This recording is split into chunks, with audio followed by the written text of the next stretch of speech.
as y'all know, I'm from Chicago, and I love my hometown. Yep, any Chicagoans in the house? Okay, there we go. There we go. But I've been lucky enough to be able to be spending far more time in California, and I gotta say, y'all, I'm a big fan. I really am. Yes. Listen, I've done so many cool, fun things since I came out west. Stuff like that I can't really do back home. Like, I got to learn how to swim outside in November? What? Okay. I mean, I have so much more learning and exploring to do in California. Apparently, California is so big, like, it has like every season at the same time. I'm still trying to process that, okay? There are so many possibilities for what you can do here. Recently, I learned to ski. Yes. That was a big thing on my California bucket list, and I can't wait to show you that very soon. And of course, I get to look at the ocean, the beautiful, pretty ocean, every day. It is so beautiful, I can't help but to be drawn to it. I love that here in LA, I get to be like super close to the ocean. I don't get to do that in Chicago. So I came up with another big, bright idea that I want to go whale watching. Now, one question I got, you think I could bring my cat, McCavity, with me to look at the whales? What cat you know get to look at a whale? Okay. Listen, it's so amazing that you can whale watch and ski in the same state. California is the ultimate playground, so I'm excited to partner with Visit California this year to explore new adventures in this amazing state. California is a place where all dreams are welcome, and I am so inspired by its diversity. And the ultimate form of play is California Vacation. So go to visitcalifornia.com for more information on how you can book your trip. Okay, y'all? All right, now it is time we get it started up in here. You guys check this video out I saw from a TikTok account, Meet Cute New York City. Check it out. How do you remember how you two met? We met, I was sitting in the diner with my family, and we were having breakfast after church, and he offered to pay the bill for my entire family. And he left his number with the waitress to give to me. You were sitting at a different table? Yes, by myself. I got the courage. I was watching it for a little while, for a couple months, and I just went over it and went for it. I love them for each other. It inspired a new segment, so later in the show, we'll get to hear the stories of how some of the couples in our audience met. I can't wait to find out, okay? All right, for now, let's bring out my first guest, who I cannot wait to meet. He produced the film Bob Marley, One Love, about his legendary father. Please welcome Grammy Award winner, Ziggy Marley! It is an honor to have you here. Thank you so much for being here. Honored to be here. Oh my goodness. First of all, thank you for putting this project out, this film. It's so necessary. Can you tell me, why did you decide to make this movie now? Well, the spirit moves us, you know? Yes. So we move, right? I mean, it's just a feeling, really. It's not a big, it wasn't a big project and planning. Let's do it and this time. And it's just, you feel something and you take action on that, you know? And then we find good partners.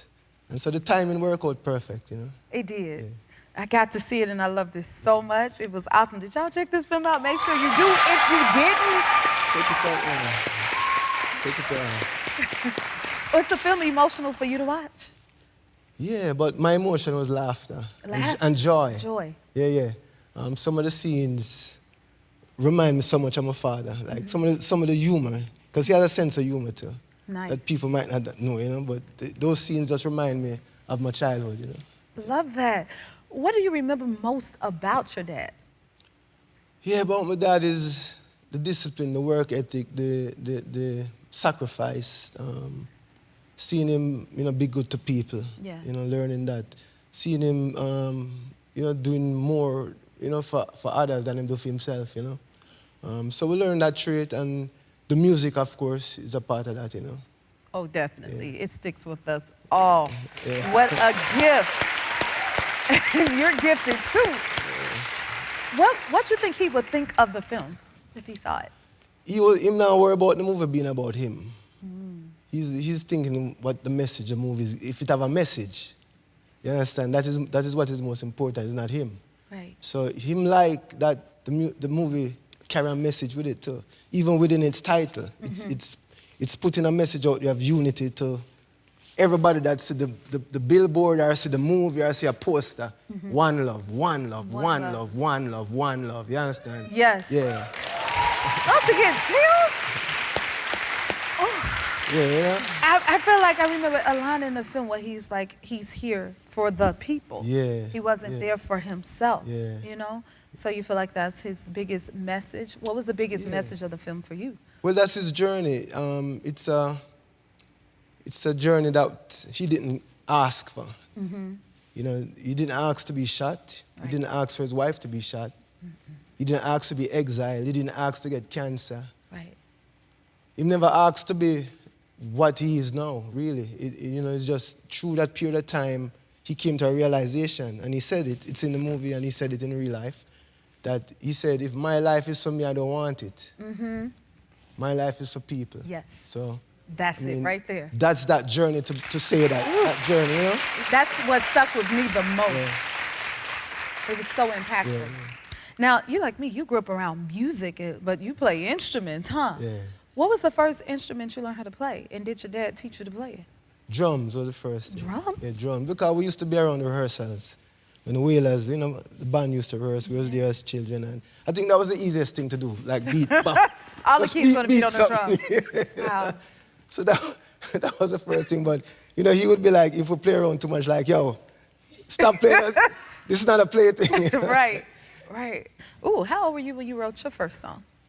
My first song, maybe, what, 10, 11. But it wasn't that song, it was a little thing, you know, not really a song.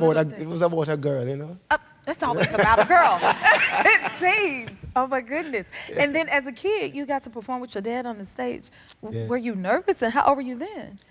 No, we were, throughout the whole period of him being with us, we usually always join him on stage. The last song, usually, which is a song called Exodus. And so, no, it wasn't, we weren't nervous. But you know what, I was a shy one, because I'm shy. Yeah. My younger brother, Steven, he's the brave one. Oh, okay. So I said, Steve, go, come on, go. Then when he goes, I just come behind him, and we just have fun. After you get on stage, you're just going crazy. Just enjoying it, being a part of the music. Yeah. I have to ask you this, because we all love Bob Marley's songs. Yeah. Do you have a favorite song of his? The album that affected me most, inspired me most as a teenager, was an album called Survival, which is like a Pan-Africanism type of album about African unity, and it has a song called Zimbabwe. So that album kind of started my consciousness process, you know. So that's my favorite album of his because of that relationship I have with it. Amazing. And I have to ask you, like, what is because you write music, and you said the thing that makes you a musician is that you're a writer, right, of songs. Yeah. So when you're writing your songs, what's your goal and what's your message when you're writing your music? Yeah, I don't really have a goal. You know, the songs them come to you, or ideas come to you, you know, from out of your consciousness or whatever. Yeah, but the song have to tell me what the goal is. I learn from my own songs. Like, my song is teaching me something too. And bringing me closer to a spiritual place. You know, songwriting is a spiritual thing. So like it gives me the acknowledgement that there is spiritual things out there.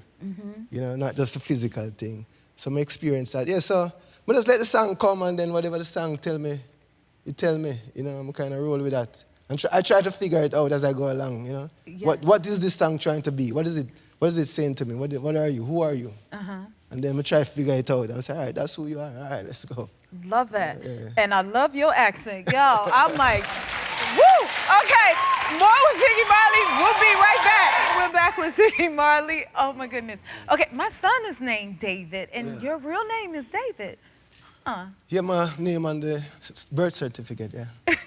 That's what we consider real name. Okay, how did you get the nickname Ziggy? Ziggy. Yeah, Ziggy, there's a few stories about that. Ziggy is a small spliff, you know. Like a small spliff. What's that? You know what a spliff is? No.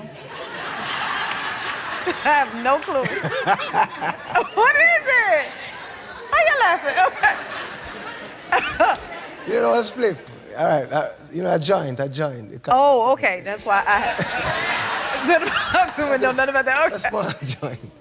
Yeah, that's one of the stories. I like that one. Okay, that's okay. I'm sticking with that one. And that makes sense, I guess. I get it now. And then, okay, so you won your first Grammy at 19. Yeah. Wow. What do you remember about that win? Yeah, I remember it not. I don't know. I wasn't sure what to do. I never really understand what it meant because I was living in Jamaica. We never knew a lot about the American music industry, you know, at that time. So we were living in Jamaica. So I knew it was something, but I never knew. Oh, now I can laugh at you. Wait. Okay. I never understand, you know, how big it was or what it's supposed to mean at the time. You know. Afterwards, I figured that out. Okay, because don't you got like 8 Grammys now? Yeah. So which Grammy which Grammy was it when you realized like, oh no, a Grammy is... You know which Grammy I really like? For my kids album. I like that Grammy. That's my favorite Grammy.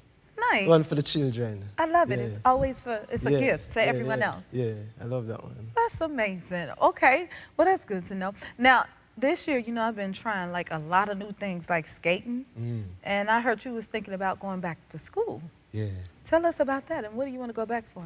No, I'm always open to learning. You know, I want to learn. I want to learn. I don't want to exercise my brain too. I don't want my brain get too lazy. So, you know, I'm a musician, but I like know a little bit more about music and different type of music. Like you know, music theory. Ooh, what other styles of theory. music do you like? Jazz, I like every style of music. Yeah? Yeah, every style of music. Jazz, your style of music too. I like your style. Cool. Yeah, man, every style. Oh my goodness, maybe we'll get to work with you musically one day. That would be a man. dream. Cool. Oh my God, I would love that. I love this right here. I had no clue, but ooh, we was getting quality music. This is crazy. You sang the theme song to Arthur? Yeah. Oh my goodness, how did that happen? You're walking down the street. That's you singing that? Oh, you're melody makers. Me and my brothers, I'm my 2 sisters. You know, there's all of us. I love that so much. Thank you so much for being here. And please thank keep you. doing everything you do. We're all fans, okay? Bob Marley, One Love is in theaters now. We'll be right back. Our next guest is a renowned animal trainer and 3-time Emmy Award-winning host of Lucky Dog Reunions. Please welcome Brandon McMillan.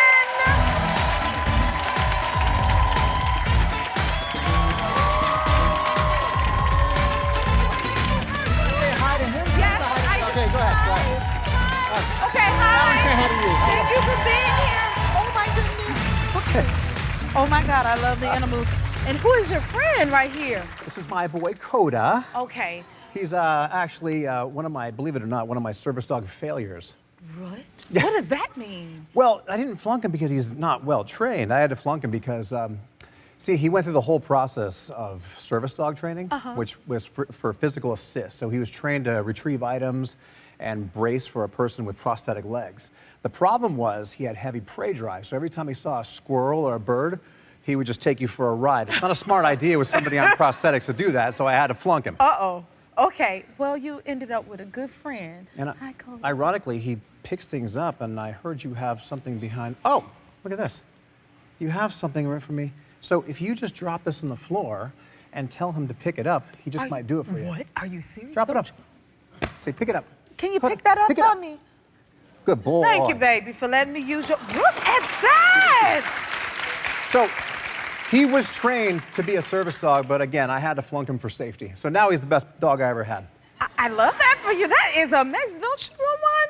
Coda, this is awesome. Okay. Well, that sounds like a dream. You train on a ranch, huh? Yeah, I got a ranch here in Los Angeles, and that's all we do. We basically, we have a boarding and training facility, and I get to wake up, and I've got about 100 dogs on my ranch, and my wife loves it. Happy wife, happy life, they say. Oh my, that's a dream of mine. Look at all that. Oh my God. So this is my cat, Meowculus. He's a Sphinx, and there's me on the couch getting some work done, as you see.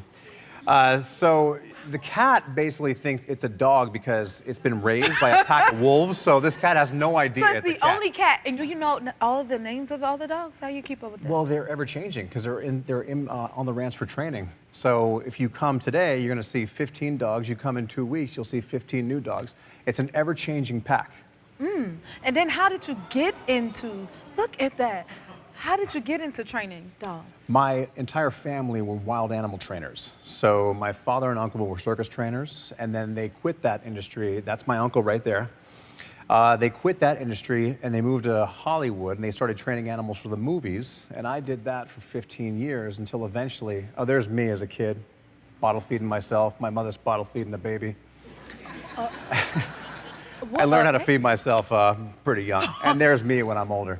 Wow. So I did this my whole life. So one day I quit the entire industry because I started training service dogs. And I mainly quit the industry was because I was training animals for entertainment. And one day I got a call to train service dogs for veterans.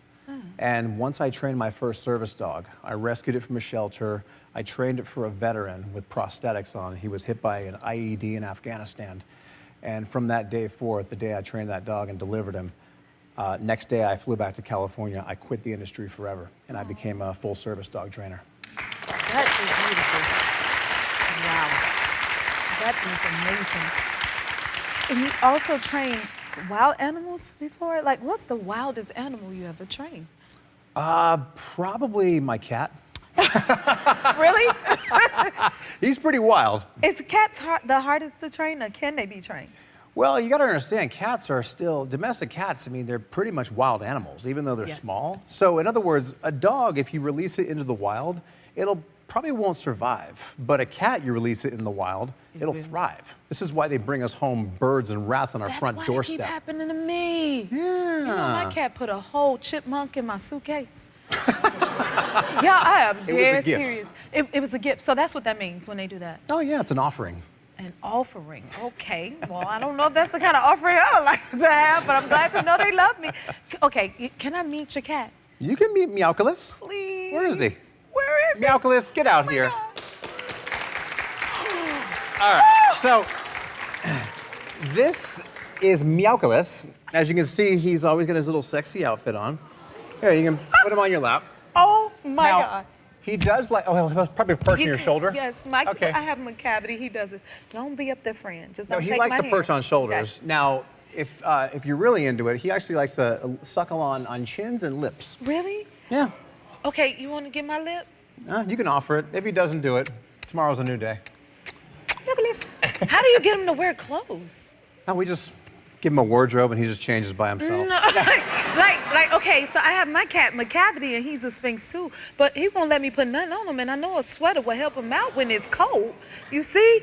So did you start him young? I started him very young. If you want, I'll just have to come over to your house and do it. Okay, even if he's grown, you could teach him new tricks. I don't mind at all. Oh, he'll just sit my on your God, lap. please sit with me. Does he like the heat too? And Oh, be he warm? loves it. So I have a heating blanket for him at home, and he literally just sits under it 24/7. Out of all the animals you could have, why did you pick a Sphinx cat? Mainly because, well, my wife was going to divorce me if I didn't get a cat. But second of all, so every one of my clients, they want us to test their dogs with cats. And so since I'm highly allergic, I needed obviously a hairless. So in comes Meowculus. So once I got him, now every single dog at the ranch, I get to test with Meowculus. And here's the reality. Every dog that meets this cat, they are scared to death of him. They are terrified, and he knows it. He's like an evil genius, so he actually stalks these dogs sometimes and hides behind couches and just goes, bah! Spin that at him. I love it. Oh my God, this is the best. Okay, tell me about your show, Lucky Dog Reunions. It's a newer version of Lucky Dog. So Lucky Dog, for years, I went into shelters and I rescued dogs that were on their final days at the shelters. Okay, this is called red listed. Red listed is when their time is up and they're going to get euthanized any day now. So I would go rescue these dogs and I would find them a home and I would train them specifically for a purpose. Sometimes it would be a service dog, other times it'd be a therapy dog. Sometimes it would just be an emotional support for somebody who possibly lost their husband, lost their brother, their sibling. So Lucky Dog Reunions, what I'm doing now is all those dogs that I placed over the years, I'm revisiting them. Where are they now? I love that. And so you think about it, a dog's life is anywhere from 10 to 15 years. And some of these dogs, they're 10, 12, 13 years old. And I'm talking with the families, that's an entire lifetime of stories they have with this dog. So I trained the dog as a puppy, a kindergartner, and now I go revisit it as a senior citizen. I love that. Oh, I love that you do that. Will you stick around? And will you stick around? And will you stick around? I think he'll stick around, no problem. I hope so. Okay, more with Brandon and Coda after the break. We're back with renowned animal trainer Brandon McMillan. Brandon, you're the go-to guy for animal training. You think you could help out some of our audience members? Bring them on down. All right, I think we got the right one. Come on over, young lady. What's your name and where are you from? My name is Bailey, and I'm from Bridgewater, Virginia. I'm here with the Bridgewater College group today. And Hey guys. and my question for you is, how do you train a dog to stop pulling on a leash? Okay, so if you notice what Coda has right here, this little contraption hanging down, it's called the head halter, okay? So what this is, it simply goes around the snout of the dog, and I connect the leash to this part right here. So now, Coda, come on. As you see, when he walks, now I turn his head. So the basic physics of an animal is wherever the head goes, the body will follow. So now when he pulls, it turns the head, which turns the body. So now they physically can't pull. This is one of the easiest ways to stop a dog from pulling because I train all my service dogs this way, and I can hand the leash off to like an 8-year-old child now. There's no yanking on the collar. What I don't like is constant corrections on the throat because enough of those, it's like karate chops, it builds up and it will do damage over time. This right here is a very simple way to stop that. It's very easy and effortless. So I highly recommend the head halters. Wow. Perfect, thank you. That was excellent. Thank you for that. Okay. Hello, what's your name and where are you from? Hey, my name is Shy. I'm from Jersey. Jersey. So listen, my dog has no chill. Now, I know I shouldn't give him melatonin, but honey, listen, I gotta give him something. So tell me, what should I give my dog when he is hyper? So I had a client about 6 months ago. She had the exact same problem. And she's like, my dog, high energy, high level intelligence. And the problem was it was causing behavioral issues. She's like, I walk this dog all day, every day. I said, that's your problem. You're walking a dog that wants to run. So what I'd highly recommend is agility, okay? Agility, as you can see, the course is set up right here. So I'm gonna go ahead and demonstrate with the dog. Hopefully he does it, we're live, I'm but. gonna step aside and let you do that. All right, where's Oscar? Come on, buddy. This little guy right here, Oscar, hop. Look at Oscar. This little guy right here is a border terrier. The owner called me and they said, high energy, high level intelligence, a lot of behavioral issues going on. I said, let's teach him agility. So, Oscar, stay. You stayed there. And Oscar, hop, good. Give me a weave. Weave, weave, weave, weave, Wow. weave. Good. Tunnel. Good. And a sit. Get it, Oscar! So, I always recommend when you have a high level intelligence breed and you have high energy, teach them agility. It solves a lot of problems and it's much better than an average walk. Okay, and better than melatonin. Thank you. Much better than that. Give the melatonin to me. Yes. That Come on, is Oscar. Genius. Come on. That's No, my come on, let's go. friend. Come on, buddy. Hello. Come on. What's your name? I'm Janelle. And where are you from? I'm originally from Iowa, but I live here in LA. Nice. I have a senior dog who is blind and going deaf, and he just started barking in the middle of the night while we're sleeping. And my question is, what do I do to get him to stop? Now you're saying he's going deaf? He's going deaf. He's blind, but he's going deaf. Okay, so it's a little unique, your situation you have going on. Typically, for a dog that barks too much, I have a contraption that I use time and again. It's called the penny bottle, okay? All we do is when the dog is barking too much, we simply say quiet and give it a shake. It stops them in their tracks. However, you have a very unique situation because your dog is going deaf as well. So this will be for most people with a barking dog, not for everyone. For you, I'd highly recommend a vibrating collar.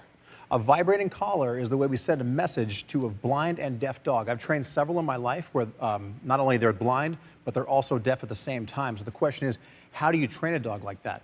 Vibration is a very simple way. Once you vibrate, if they're barking too much, once they stop, you simply give them a treat, and that typically stops it. So you have a very unique situation, Yeah. and I would highly recommend a vibrating collar. Okay. But for typical barkers, the penny bottle definitely stops a lot of barking. Okay, thank you. Oh, thank you for that. You're getting some good stuff. Come on, You I gotta got more in come- me. I I got know. more in me. You know what? You can help out my kitty cat, because I would love to train McCavity at least to wear clothes. I'll come over and train your cat to wear I'll clothes. hold you to this, guys. Until then, you can follow Brandon at Animal Brandon and watch Lucky Dog Reunions, Brandon McMillan Weekend Mornings on CBS. Check your local listings. We'll be right back. We're back. Early in the show, I showed you all a clip of the viral Meet Cutes in New York. I have to agree with the internet. I love hearing the stories of how couples and friends meet. It got me thinking about how some of y'all met each other. So we're calling this How I Met My Other.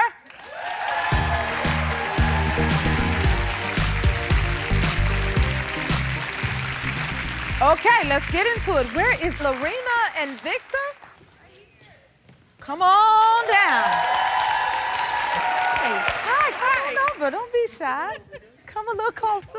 Let me give you a hug. Hey, family, we're here together.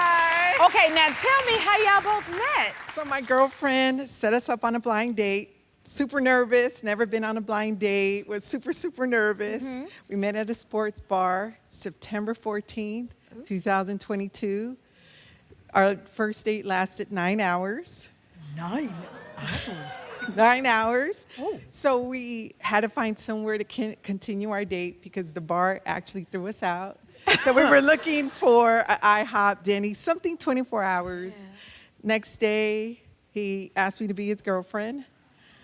I know what I want. You know what you, he said, I know what I want. Woo. 3 weeks later, October 14th, 2022, asked me to be his wife. We got engaged. A year later, we just got married, October 14th, 2023. So we're 4 months. So please pray for us. Yes. For us. Y'all sound like y'all already on the right track. Yes. Now you said you knew what you wanted, huh? So what was your favorite thing about her? The whole package. The whole package, yes. When I see her in a room, there's nobody else around. All right. Ooh. So she's mine. Hey, it don't get no better than that, right? Thank y'all for helping us believe in love and for sharing that. That is so beautiful, and good luck. Thank you. We wish you all the best. We're definitely praying for you guys. Isn't this inspiring you with your love life? Okay. Emmeline, where's Emmeline? Come on down. Come talk to me. Oh my goodness, I'm gonna hand you this mic. Okay. Now tell me, how did you meet your best friend? Because love comes in many different forms. So we were best friends in high school, but we actually met when we were 5 in kindergarten, and we were sitting next to each other first day of class, and we didn't even realize that until we looked back at old photo albums. So wow. And then you met again. When did you guys meet again? Well, we knew each other all kindergarten through 12th grade, but we didn't realize that we had that picture together until our senior year, actually. Wow. And then you did like a remake of the picture. We did recreate it, yeah. I love that. Look at that. Oh my goodness. How adorable is that? Wow, you taught me and my best friend. We've been friends since the 6th grade. And so I want to know from you, like, what makes him your best friend, and how did you know so early on? Since we knew each other so long, it was really cool to see each other grow, and he always supported anything that I told him, and especially going to school together. He supported me a lot academically, vice versa. When we graduated together, walked across the stage together, we were actually the valedictorian salutatorian because of, yeah. Okay, that's right. Keep it up. Thank you for sharing that. That is awesome. Let me give you a hug.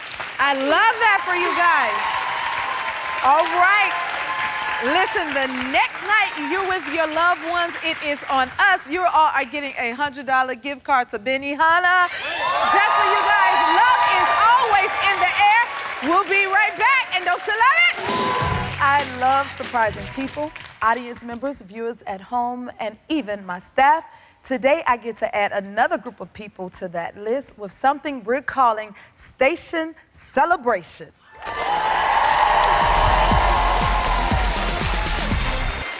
This season, we've been partnering with local stations across the country to surprise viewers at home. It's been so much fun that now I want to turn the tables and surprise a station. Today, we're celebrating our station affiliate, ABC 24 in Memphis, Tennessee.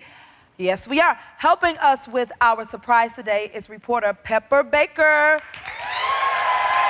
Hi, Jennifer. Pepper Baker. Yes, I'm here. Hi, welcome to ABC 24. All right, thank you for joining us, Pepper. Can you tell me who we're surprising today? Yes, Jennifer, so we're gonna be surprising our marketing producer, Whitney Steinfeld. I don't wanna speak too loud because she might be able to hear me, but she's a wonderful colleague and she's a big fan of yours, so she's gonna absolutely love this. Okay, I'm ready. Let's get to surprising her, y'all. Okay, let's go. Okay, let's go. Oh, Whitney, what you doing? Well, guess what? You're on the Jennifer Hudson Show. Surprise! Hi, Whitney! Hi, it's me, Jennifer! Whitney's so excited right now. I am. I love you since Dreamgirls. Thank you. I love your name because you know Whitney was my favorite. Oh, thank you. Were you expecting little old me from the happy place? No? No. I guess that's why. Oh, this is Friday. I guess that's why it was a surprise. Okay, so Pepper, can you tell her why we're here? Of course. So we know Jennifer Hudson loves her fans and her viewers, but she's gonna give Memphis a little bit more love today. So she's giving you a chance to win a little something. Are you up for the challenge? Yeah. You can handle it, Whitney. We know you can. Okay. So if you can win our challenge, we're going to donate $250 to the charity of your choice. So do you have one in mind? Yeah, there's a great one called Angel Street that I think you would really like. It's about getting more young ladies in our inner cities a chance to sing and to learn about music and develop those skills, and they can move forward with musical talents. Yes, I love that. You are very right. That is awesome. Okay, now keep in mind, you're also playing for our lucky audience member. So everybody, I want y'all to look under your seat. And if you find a gold star, I need you to stand up. Is there one? Is there one? Oh, keep a looking. There you go. Oh my goodness. Okay, so Whitney, we got somebody you're gonna play for. Hello. Tell me your name and where you're from. Hi, I'm Lizzie from San Diego. People call me Mrs. Brady. I'm a school teacher of 20 years. I love that. Would you like us to call you Lizzie or Mrs. Brady? Yes. Mrs. Brady. And by the way, I've been proud of you since American Idol. Thank you so much. And thank you for being here. Now, we really want to win this prize for her, Whitney, okay? All right. So, Whitney, if you get this trivia question right, you'll send Lizzie home with $250. You ready? I know you're ready. I'm a teacher. I need the money. You need the money. Okay. Memphis, hear me out. Memphis is the home to Graceland, former home of Elvis Presley. Finish these lyrics from Elvis Presley's famous song. You ain't nothing but a hound dog. Come on, Whitney. Crying all the time. Yes! Yes! You are correct. You just won $250. That's for you, Miss Brady. And you, Miss Whitney. But that's not all. Pepper, tell Whitney what else you got. Well, of course, on behalf of ABC 24 and the Jennifer Hudson Show, we are going to raise that donation to Angel Street up to $2,400. Yay! Thank you so much, Pepper, and everyone at ABC 24. Congratulations, Whitney and Lizzie. We'll be right back. If you like this video, smash that like button and subscribe to the Jennifer Hudson Show YouTube channel. Check your local listings or visit jenniferhudsonshow.com to see when you can watch full episodes in your area. And don't forget to sign up for the newsletter.